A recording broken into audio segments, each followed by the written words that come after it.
Pada episode sebelumnya, kita menyaksikan sebuah perubahan yang menentukan.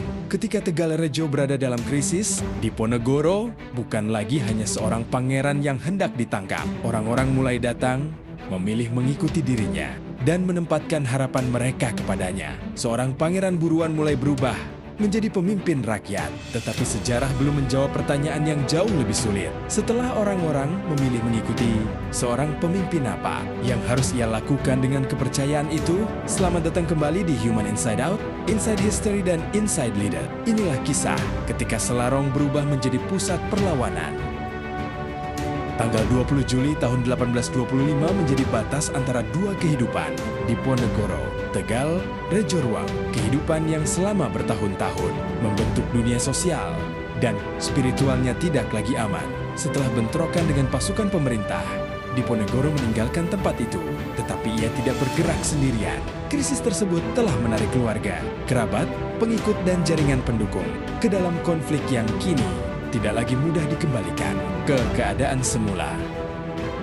Meninggalkan Tegalrejo berarti lebih dari meninggalkan sebuah rumah.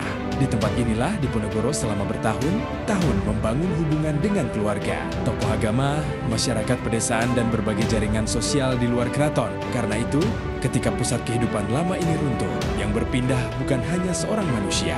Sebagian jaringan hubungan yang telah terbentuk sebelumnya ikut bergerak bersamanya. Secara sepintas, persoalannya sederhana. Seorang pangeran yang dicari pemerintah membutuhkan tempat aman, tetapi pemilihan tempat menentukan sesuatu yang lebih besar. Sebuah lokasi harus memungkinkan Diponegoro bertahan, berhubungan dengan pendukungnya, menerima kabar, dan tetap memiliki ruang untuk bergerak. Pilihannya jatuh pada Selarong. Selarong bukan tempat yang sama sekali asing bagi Diponegoro. Dalam tradisi sejarah setempat dan kajian mengenai kehidupannya, kawasan ini telah memiliki hubungan dengan praktik menyepi dan kehidupan spiritual sang pangeran. Artinya, ia memasuki sebuah lanskap yang sudah memiliki makna baginya, bukan sekadar titik acak di peta. Dalam ingatan populer, Selarong sering dipadatkan menjadi satu gambar, sebuah gua. Tetapi jika kita ingin memahami perang Jawa, gambaran itu terlalu sempit. Yang penting bukan hanya ceruk batu tempat berlindung, melainkan seluruh lanskap Selarong, perbukitan, jalur-jalur kecil, desa-desa sekitar, dan hubungan manusia yang memungkinkan tempat ini berfungsi. Sejarah tidak hanya bergerak melalui manusia, ia juga bergerak melalui ruang. Bentang perbukitan memberi pilihan pergerakan yang berbeda dari dataran terbuka. Jalur menuju desa, desa memungkinkan hubungan sosial tetap hidup. Dalam keadaan seperti Juli tahun 1825, geografi dan jaringan manusia tidak dapat dipisahkan. Ini salah satu koreksi terpenting. Gerakan Diponegoro tidak lahir dari nol ketika ia tiba di Selarong. Hubungan dengan ulama, komunitas santri, kerabat, bangsawan dan masyarakat pedesaan telah berkembang sebelumnya. Karena itu, apa yang terjadi di Selarong lebih tepat disebut aktivasi dan konsolidasi jaringan, bukan penciptaan sebuah organisasi secara tiba-tiba. Selarong sendiri tidak dapat menggerakkan siapapun.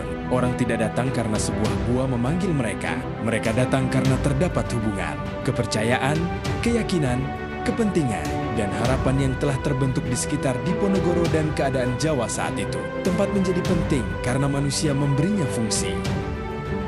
Setelah meninggalkan Tegalrejo, posisi Diponegoro berubah. Konflik yang sebelumnya masih berada dalam tarik-menarik, politik kini memasuki fase perlawanan terbuka. Pangeran Mangkubumi, tokoh senior keluarga kerajaan, paman Pangeran Diponegoro, putra Sri Sultan Hamengkubuwana II, menjadi salah satu figur penting yang berdiri bersamanya. Selarong mulai berfungsi bukan hanya sebagai perlindungan, tetapi sebagai titik dari mana keputusan politik dan perlawanan memperoleh arah. Hari demi hari, masalah Diponegoro berubah. Pada malam pertama, persoalannya adalah keselamatan. Tetapi ketika orang dan utusan mulai berdatangan, pertanyaannya tidak lagi sekadar bagaimana bertahan. Kini muncul pertanyaan baru. Siapa membawa informasi? Siapa menghubungkan para pendukung? Bagaimana kebutuhan orang-orang yang datang dipenuhi? Dan siapa mengambil keputusan ketika persoalan semakin banyak? Disinilah paradoks kepemimpinan mulai terlihat. Semakin besar dukungan, semakin besar pula beban koordinasi. 100 orang yang percaya kepada satu tujuan tidak otomatis dapat bergerak sebagai satu kesatuan. Mereka membutuhkan informasi, pembagian peran, kepercayaan antar orang, dan keputusan yang dapat diteruskan. Perubahan terpenting Selarong bukan terjadi pada batu atau guanya. Perubahan itu terjadi pada fungsinya. Tempat yang awalnya memberi perlindungan mulai menjadi tempat pertemuan. Tempat pertemuan kemudian menjadi simpul informasi dan keputusan. Dan ketika keputusan mulai bergerak keluar kembali melalui orang-orang yang datang, Selarong memasuki tahap baru dalam sejarah Perang Jawa. Episode sebelumnya memperlihatkan bagaimana kepercayaan membuat orang mengikuti Diponegoro, tetapi Selarong memperlihatkan batas dari kepercayaan itu sendiri. Kepercayaan dapat membawa manusia menuju seorang pemimpin, tetapi hanya koordinasi yang dapat membuat mereka bertindak bersama. Disinilah Pangeran Buruan itu menghadapi ujian berikutnya, bukan lagi siapa yang mau mengikutiku, melainkan bagaimana semua orang ini dapat bergerak menuju arah yang sama. Dan jawaban atas pertanyaan itulah yang perlahan mengubah Selarong dari tempat perlindungan menjadi pusat perlawanan. Semakin banyak orang datang, semakin besar persoalan yang harus diselesaikan. Dukungan yang pada awalnya terlihat sebagai kekuatan, segera berubah menjadi kebutuhan yang konkret. Orang harus makan, berita harus diterima, pesan harus diteruskan. Orang yang datang harus mengetahui kepada siapa mereka berbicara. Selarong kini menghadapi persoalan yang tidak dapat diselesaikan hanya dengan keberanian. Ketika kita mendengar kata perang, perhatian biasanya tertuju kepada mereka yang bertempur.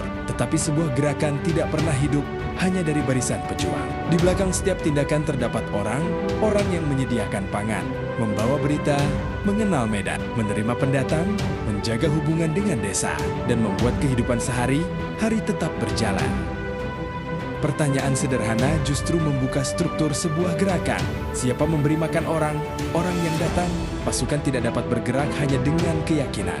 Kehidupan pedesaan di sekitar pusat, perlawanan dan hubungan Diponegoro dengan masyarakat menjadi bagian dari kemampuan gerakan untuk bertahan. Logistik juga bukan hanya makanan. Gerakan membutuhkan hewan angkut, tempat singgah, orang yang mengetahui jalur, informasi tentang keadaan daerah, dan masyarakat yang bersedia membuka ruang bagi para pendukungnya. Dengan demikian, kekuatan Selarong tidak dapat dipisahkan dari wilayah sosial di sekelilingnya. Namun ada sesuatu yang bahkan lebih penting daripada pangan, informasi. Tanpa mengetahui apa yang terjadi di luar Selarong, Diponegoro tidak dapat mengambil keputusan. Tanpa kemampuan mengirim kabar keluar, keputusan di Selarong tidak berarti banyak. Jika pangan adalah energi sebuah gerakan, maka informasi adalah sistem sarafnya. Pada 1825, belum ada telegram yang menghubungkan Selarong dengan daerah lain. Tidak ada telepon, tidak ada radio. Yang ada adalah manusia.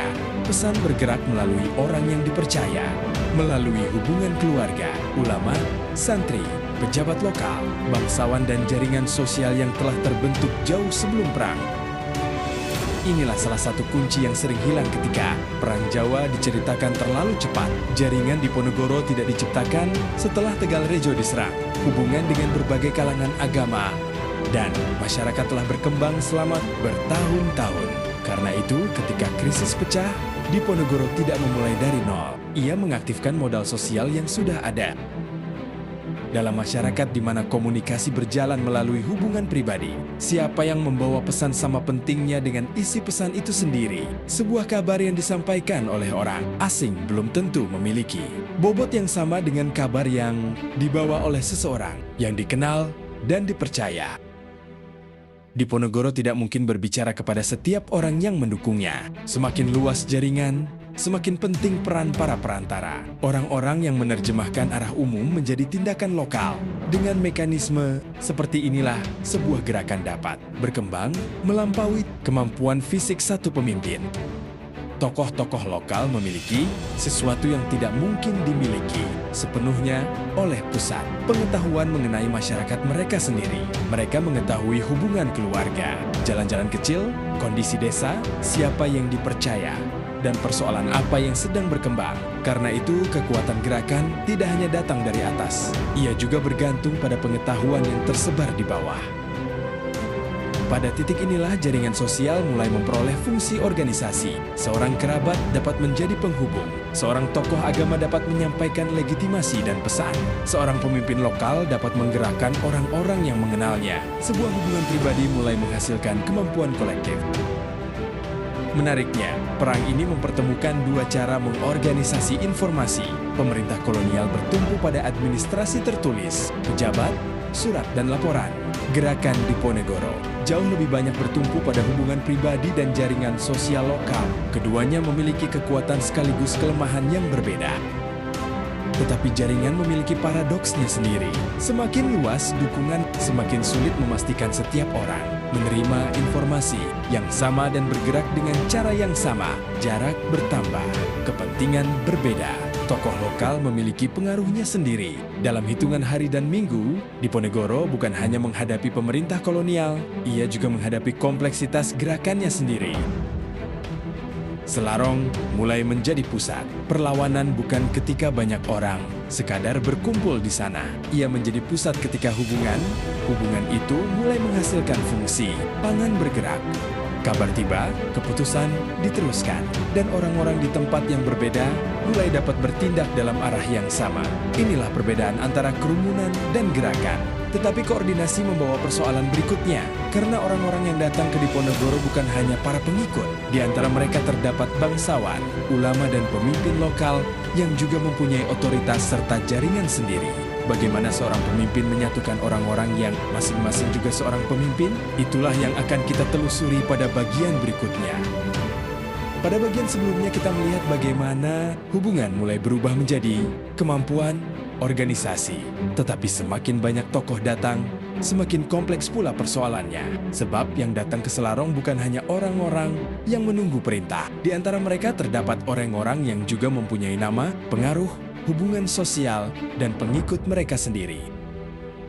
Kita mudah menyebut mereka semua sebagai pengikut Diponegoro, tetapi istilah itu dapat menyembunyikan keragaman yang besar. Bangsawan keraton membawa hubungan dinasti dan pengikutnya. Ulama membawa otoritas keagamaan dan jaringan komunitasnya. Tokoh lokal membawa pengetahuan wilayah. Masyarakat pedesaan membawa tenaga dan dukungan sosial. Mereka tidak datang dari dunia yang sama.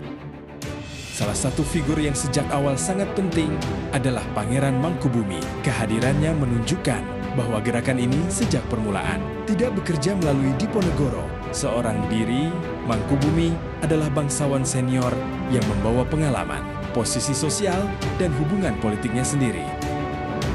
Namun jangan membuat kesimpulan bahwa para bangsawan Yogyakarta kemudian berpihak secara seragam kepada Diponegoro. Tidak demikian. Perang memecah keluarga, patronase, dan pilihan politik. Sebagian anggota elit bergabung dengan Diponegoro, sebagian lainnya tidak. Perang Jawa sejak awal adalah konflik yang juga berjalan di dalam masyarakat Jawa sendiri. Ketika seorang bangsawan memilih bergabung, yang bergerak tidak selalu hanya satu individu.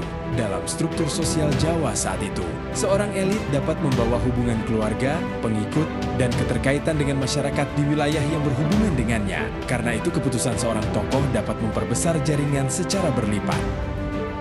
Tokoh lain yang kemudian menjadi sangat penting adalah Kiai Mojo, tetapi kronologi perlu dijaga. Jangan membayangkan seluruh jajaran pemimpin. Perang Jawa sudah berdiri lengkap di Selarong pada malam Diponegoro tiba. Sumber menunjukkan proses konsolidasi berlangsung bertahap. Kiai Mojo menjadi salah satu ulama utama yang dipanggil. Diponegoro ke pusatnya pada awal perang. Yang menarik, justru alasan pemanggilan itu. Keri menunjukkan bahwa meskipun Diponegoro memiliki pendidikan dan minat keagamaan yang kuat, ia tidak merasa pengetahuannya sendiri cukup untuk menjawab seluruh persoalan keagamaan yang dihadapinya. Ia membutuhkan ulama yang dinilainya lebih menguasai Al-Quran dan hukum Islam. Di sinilah gambaran tentang kepemimpinannya menjadi jauh lebih manusiawi. Dalam bahasa kepemimpinan modern, otoritas dan kompetensi bukan hal yang sama. Seseorang dapat menjadi pusat legitimasi tanpa menjadi orang yang paling mengetahui setiap persoalan. Kemampuan mencari orang yang memiliki pengetahuan yang tidak kita miliki justru dapat memperbesar kapasitas sebuah kepemimpinan. Ini adalah lensa modern kita, bukan istilah yang digunakan Diponegoro. Kiai Mojo juga tidak tepat dibayangkan sebagai pejabat biasa yang memperoleh pengaruh hanya karena ditunjuk di Ponegoro. Ia datang dengan otoritas religius dan hubungan sosialnya sendiri. Karena itu, hubungan mereka lebih menarik dibaca sebagai pertemuan dua sumber legitimasi. Legitimasi politik dinastik dan spiritual. Diponegoro bertemu dengan otoritas keilmuan serta jaringan keagamaan para ulama. Apakah semua orang bergabung karena alasan yang sama? Hampir pasti tidak. Ada persoalan politik keraton, ada ketidakpuasan sosial dan ekonomi, ada keyakinan keagamaan, ada loyalitas keluarga dan patronase, ada kepentingan lokal. Justru kekuatan gerakan terletak pada kemampuannya menyediakan sebuah ruang di mana berbagai alasan itu dapat bertemu. Dalam lensa Human Inside Out, kita dapat membedakan antara alasan seseorang bergabung dan tujuan yang membuat mereka dapat bergerak bersama. Orang tidak harus memiliki motivasi identik untuk membentuk tindakan kolektif. Mereka hanya membutuhkan cukup banyak titik temu untuk mempertahankan arah bersama. Namun menyatukan jaringan tidak berarti menghapus perbedaan. Bangsawan, ulama, pemimpin lokal, dan para pendukung membawa pandangan masing-masing tentang tujuan, kewenangan, dan cara perjuangan dijalankan. Perbedaan semacam ini kelak menjadi salah satu persoalan penting di dalam gerakan Diponegoro sendiri. Disinilah kita dapat melihat Diponegoro dengan cara yang berbeda. Ia penting bukan karena melakukan semuanya sendiri. Ia penting karena semakin banyak jaringan yang bertemu melalui dirinya. Dalam istilah modern, kita dapat membacanya sebagai sebuah node sentral, pusat legitimasi dan arah. Sementara tindakan sehari-hari tetap bergantung pada banyak pemimpin dan hubungan lokal. Inilah perubahan terbesar yang terjadi di Selarong. Diponegoro tidak lagi hanya dikelilingi pengikut, ia mulai berada di tengah jaringan orang-orang yang juga memiliki pengaruhnya sendiri. Mangkubumi membawa bobot seorang bangsawan senior, para ulama membawa pengetahuan dan otoritas keagamaan, tokoh-tokoh lokal membawa hubungan dengan masyarakat dan wilayah mereka. Selarong menjadi kuat bukan karena semua kekuasaan terkumpul pada satu tangan, tetapi karena berbagai pusat kekuatan mulai menemukan arah bersama. Namun keberhasilan itu menciptakan konsekuensi baru. Ketika jaringan tersebut mulai bergerak keluar dari Selarong, pemerintah kolonial pun harus mengubah cara mereka membaca Diponegoro. Mereka tidak lagi hanya memburu seorang pangeran, mereka mulai berhadapan dengan sebuah gerakan.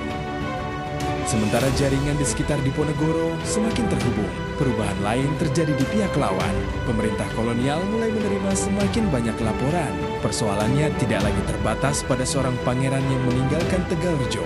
Konflik mulai bergerak keluar dari satu tempat. Berita mengenai krisis Yogyakarta mencapai pemerintah pusat. Pada akhir Juli tahun 1825, respons kolonial meningkat. Pemerintah membutuhkan seseorang yang bukan hanya memiliki kewenangan militer, tetapi juga mampu menangani krisis politik di wilayah kerajaan Jawa. Hendrik Marcus Decoq kini menjadi figur utama dalam respons pemerintah kolonial. Menariknya, arsip pribadinya yang masih tersimpan di Den Haag memperlihatkan betapa Perang Jawa kemudian menghasilkan arus korespondensi yang sangat besar. Surat residen, laporan militer, informasi lokal, bahkan dokumen dari pihak Diponegoro. Perang kini juga menjadi perang informasi. Diponegoro membutuhkan kabar tentang keadaan di luar Selarong. Pemerintah kolonial membutuhkan informasi tentang Diponegoro, pendukungnya, dan daerah yang mulai bergerak. Kedua pihak berusaha membaca jaringan pihak lain dan keduanya menghadapi informasi yang tidak selalu lengkap. Salah satu bukti konkret bahwa Selarong mulai berfungsi keluar adalah korespondensi. Pada 31 Juli, menurut rekonstruksi jam hari, Diponegoro dan Mangkubumi mengirim surat kepada masyarakat Kedu, menyerukan kesiapan menghadapi perang dan mengangkat kembali persoalan Kedu yang sejak 1812 telah lepas dari Yogyakarta. Disinilah istilah pusat perlawanan memperoleh makna yang lebih tepat. Sebuah pusat bukan sekadar tempat orang berkumpul. Ia menerima informasi dari luar, mengolahnya melalui keputusan, kemudian mengirimkan kembali arah dan pesan kepada jaringan yang lebih luas. Menjelang awal Agustus, tekanan terhadap Yogyakarta meningkat. Pada 7 Agustus, kekuatan Diponegoro melancarkan serangan besar terhadap kawasan Yogyakarta. Tetapi kita harus berhati-hati dengan kata menguasai. Keraton dan benteng tetap menjadi titik pertahanan pemerintah. Yang lebih penting adalah bahwa pusat pemerintahan kini berada di bawah tekanan nyata. Perhatikan perubahan skalanya. Pada 20 Juli, pusat perhatian pemerintah adalah Tegalrejo dan Diponegoro. Beberapa minggu kemudian, pemerintah harus memikirkan Yogyakarta, Selarong, Kedu, jalur komunikasi, para bangsawan yang berpindah pihak, dan semakin banyak kelompok pendukung. Persoalan satu orang telah berubah menjadi persoalan sebuah jaringan. Selarong bukan tempat yang kebal terhadap serangan. Pemerintah kolonial beberapa kali mengirim kekuatan ke kawasan ini. Justru disinilah kita perlu meninggalkan mitos tentang sebuah gua yang secara ajaib tidak dapat ditaklukkan. Nilai Selarong bukan terletak pada ketidakmungkinan menyerangnya. Sebuah pusat fisik dapat ditekan, tetapi jaringan manusia jauh lebih sulit diperlakukan seperti sebuah benteng. Para pemimpin dapat berpindah, utusan dapat mengambil jalur berbeda, dukungan dapat muncul di tempat lain. Karena itu, semakin lama perang berjalan, semakin jelas bahwa lokasi Diponegoro dan gerakan Diponegoro bukan dua hal yang sepenuhnya sama. Jika sejarah hanya kita baca sebagai perburuan terhadap Diponegoro, kita akan kehilangan inti persoalannya. Pemerintah memang perlu mengetahui keberadaan sang pangeran, tetapi perang berkembang karena kemampuan bertindak telah tersebar melalui banyak orang. Diponegoro penting sebagai pusat legitimasi, namun gerakan tidak lagi berada hanya di tubuh seorang Diponegoro. Dan Selarong sendiri tidak akan menjadi pusat Diponegoro selamanya. Ketika tekanan meningkat, pusat aktivitas kemudian berpindah. Inilah alasan lain mengapa Selarong harus dipahami sebagai fase pembentukan, bukan benteng permanen. Yang bertahan bukan alamatnya, yang bertahan adalah kemampuan. Gerakan untuk membangun kembali hubungan dan koordinasi di tempat lain. Dalam perspektif Human Inside Out, inilah perubahan yang paling penting. Pada awal cerita, kekuatan tampak melekat pada satu orang, Diponegoro. Tetapi sebuah gerakan menjadi jauh lebih tahan ketika kemampuan bertindak mulai tersebar. Orang lain dapat membawa pesan. Orang lain dapat mengambil keputusan lokal. Orang lain memiliki pengetahuan dan legitimasi yang tidak dimiliki sang pemimpin. Kepemimpinan mulai berubah dari kualitas seorang individu menjadi kapasitas sebuah jaringan. Sekali lagi, ini adalah lensa kepemimpinan modern untuk membaca sejarah, bukan istilah yang digunakan Diponegoro. Jadi, kapan Selarong menjadi pusat perlawanan? Bukan ketika Diponegoro menemukan sebuah gua untuk bersembunyi. Bukan pula karena Selarong berubah menjadi benteng yang tidak dapat ditembus. Selarong menjadi pusat perlawanan ketika sebuah tempat mulai menghubungkan sesuatu yang sebelumnya tersebar. Legitimasi Diponegoro, para bangsawan, ulama, masyarakat desa, informasi, sumber daya, dan keputusan. Episode sebelumnya memperlihatkan bagaimana seorang pangeran buruan berubah menjadi pemimpin rakyat. Episode ini memperlihatkan tahap berikutnya, bagaimana kepercayaan kepada seorang pemimpin mulai berubah menjadi kemampuan banyak orang untuk bertindak bersama. Itulah mengapa Selarong menjadi pusat perlawanan, bukan terutama karena tempatnya, tetapi karena jaringan manusia yang hidup melalui tempat itu. Dan ketika jaringan tersebut mulai bergerak keluar dari Selarong, pertanyaan sejarah berikutnya menjadi jauh lebih besar. Mengapa begitu banyak wilayah Jawa kemudian begitu cepat berpihak kepada Diponegoro? Itulah yang akan kita telusuri pada episode berikutnya. Terima kasih telah bersama Human Inside Out, Inside History, dan Inside Leader. Jika kajian sejarah yang melihat bukan hanya peristiwanya, tetapi juga manusia, pikiran, kepemimpinan, dan jaringan di baliknya memberi perspektif baru bagi Anda. Silakan subscribe, berikan like, bagikan video ini, dan tuliskan pandangan Anda di kolom komentar. Sampai bertemu pada episode berikutnya.